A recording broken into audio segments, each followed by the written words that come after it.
point here is, what is news? You see, what I want you to think about is not what PR is, what press release is, but what news is. Because if you're trying to talk to the media is interested in news, something that's new, obviously, but they're interested in a story. So stories are what makes news, not just the fact that you exist. And I'll talk about that in a second. But so the question is do you stand out? Are you a purple cow? Now, you don't really see purple cows very often, do you? Right? News is purple cows. So you've got to stand out. You don't see purple cows very often. So try and be a purple cow. Try and be different. Because there's a hell of a lot of companies out there who are all doing relatively similar things. So try and stand out, okay? The point is it's got to be different. Like, a dog bites a man or a woman every day somewhere on the planet. But just biting a dog, unless you're in Korea or South Korea, is very unusual. So stand out. Also, we've got to remember that journalists are interested in making their titles and their own careers successful. So if you appeal to the title and to the journalist, then they're going to be very happy. If you're going to give that title a story which they wouldn't necessarily get, the readers would find fascinating, then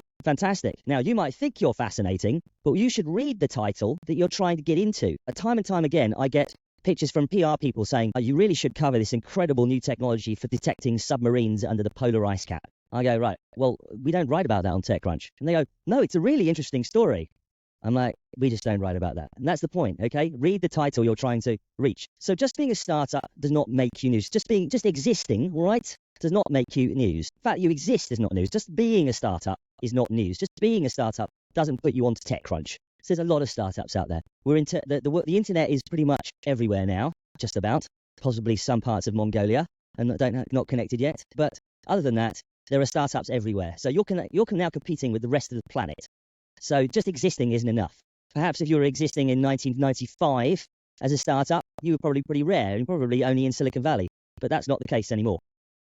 So goodbye to that. Question is, you want to be relevant. Now, how do you be relevant? You get into the news agenda. Something happens in the news that makes you go, that's the thing that just happened in the news is about us. Bloody hell. That kind of thing. We've got a product which should answer that question right now. Now, this is your moment. This is when you join the news agenda. Right? Now, what the heck is this? Why is Mike putting up a picture of a plane in the river? So remember when the plane, well, it was a few years ago, the plane crash landed in the Hudson River, and it was very lovely, and everyone was saved, and the pilot was a hero, etc., etc. So two things happened that involved technology that day. The first one, that big main picture, was a picture taken by someone on one of the ferries, and it was very early in Twitter's development, probably about 2007 or something like that.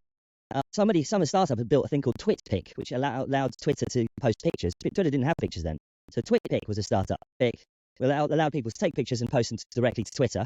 This person, webmaster on the ferry, took the only photograph of people being rescued on this plane, and that basically made worldwide news. TwitPic then got traction because it was the only company that allowed that photograph to happen right there. So obviously TwitPic, kind of by accident, joined the news agenda. They got into the news because they got into the news agenda. If that hadn't happened, they could quite easily have joined the news agenda by rushing someone there, taking photographs, or, press releasing about the fact that they were the only people that could have actually captured that moment, that kind of thing. So they joined the news agenda. They looked for that moment. And the point is that when you're a startup, you're busy building your product, rattling away, building the stuff, and you don't necessarily keep an eye on what's going on in the media. And actually, there could be fantastic moments in the media, in the technology media, especially in the press, technology press, when you could actually join the news agenda, and that's your moment, okay? And the second one over here was a 3D modeling startup, which could 3D model the plane going up and having the bird strike and going down.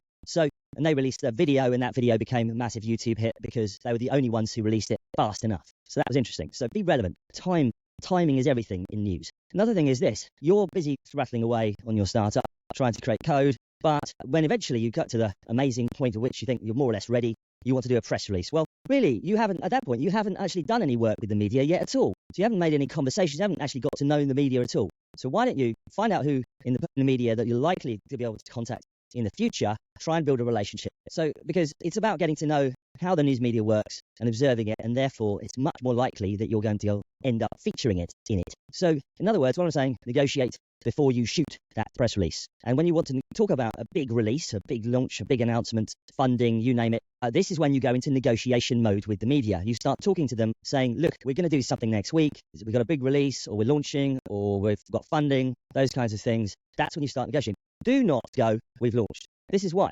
This is a stressed tech writer. I'm actually writing at the back here, trying to get an article out at the moment. Lots and lots of incoming. Now, in the old days, when you were a reporter sitting at a news desk, All you had was a phone. I know that might be difficult for some of you to realise, but that's all you had. You had a phone and you had contacts, and perhaps you might have a bar to meet people in. But that was it. Now you've got a lot of incoming. All of these things are incoming, and many, many more. I now have multiple messaging apps on my phone, which various contacts of mine message me on. Let's see, Wicker, WeChat, Line, WhatsApp, Telegram. Those are just some of them. That's just not even there or not even on that slide. So any journalist out there has multiple incoming every day. Okay, you've got to think about that. And at the same time, journalists are now multitaskers. Journalists are moving around. They're shooting video. They're filing stories. They're, booking travel, trying to get to places, do things. They all have to do it themselves because the days of rich media companies are pretty much over. Most media companies are struggling. So remember all of that, and then this is what happens. Hi, Mark, we just launched our startup. Would you like to write about it? Fantastic, it's really good. Trouble with that is you have to make a decision.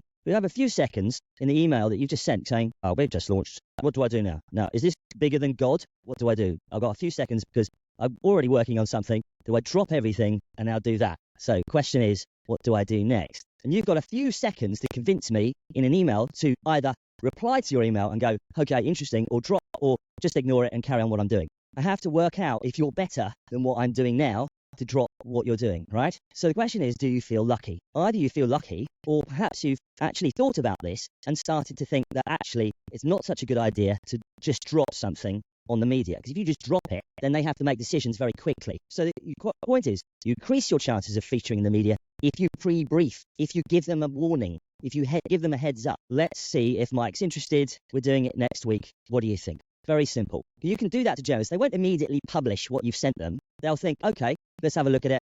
You've given me a heads up. I'm actually able now to, if you've got an application or something, I can try the application out. I can download it, look at it, etc., etc. So I think you get all of that. So here's a kind of a generally okay way to pitch. So we're launching X. It will compete with Y. This is another thing. It's better. Now, why does it compete with Y? The reason is because it gives the story context. Journalists are very hard pressed to find out, especially in tech, what the heck you actually do. From one minute to the next, they might be covering a consumer company to a SaaS company to a marketplace, you name it. So that a lot of the time they need context on what you're actually doing. Context is fantastic. If you name your competitors, if you say why you're better, we've got some context. We also want to know, especially in technology, startups and venture capital, is if you've raised money, who your investors are.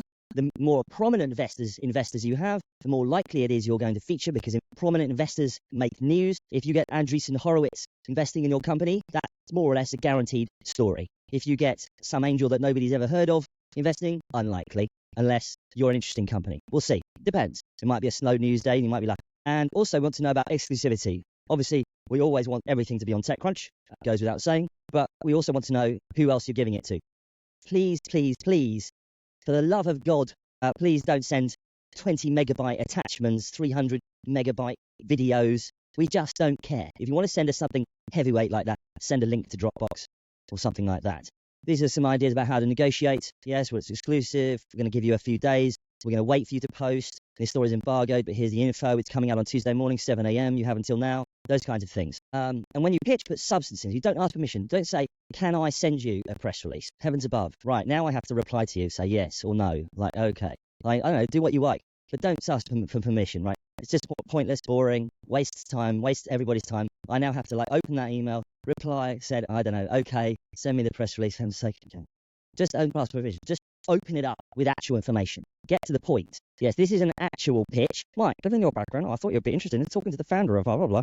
With an ongoing debate, so we're entering a second in a blah, blah, blah, blah. Who has time to read this crap? I don't have time. Do you have time to read this? Get to the point. Because the news media is very, very busy. Right. No. We're going to have a launch party. Great. Invite us. We can come and have drinks. But your launch party is not news. We don't care. The best thing is make amazing products. Now, if I hear about your product via somebody else, that's cool. Because journalists are weird. Journalists are weird. Don't tell anybody else this. We'll just keep it to ourselves. But journalists are kind of strange. They think that if they find something, that makes them cool. They're kind of odd. Don't ask me why, but that's what it is. So they like to find things. So finding things is more interesting than being told them for journalists. So if somebody comes to them and say, have you heard about this amazing new app, blah, blah, blah, you go, hold on a minute, this is interesting, I'm going to find it. And that's really cool. Journalists love that. Also, you can be a great contact. Send us gossip. Send us gossip about your competitors and how much money they're spending on illegal activities. Fantastic. Send us bad news. Fantastic. Send us lots of interesting stories so that when you become interested in getting into the media yourself, we'll remember you and think, hold on, That person gave us a great story.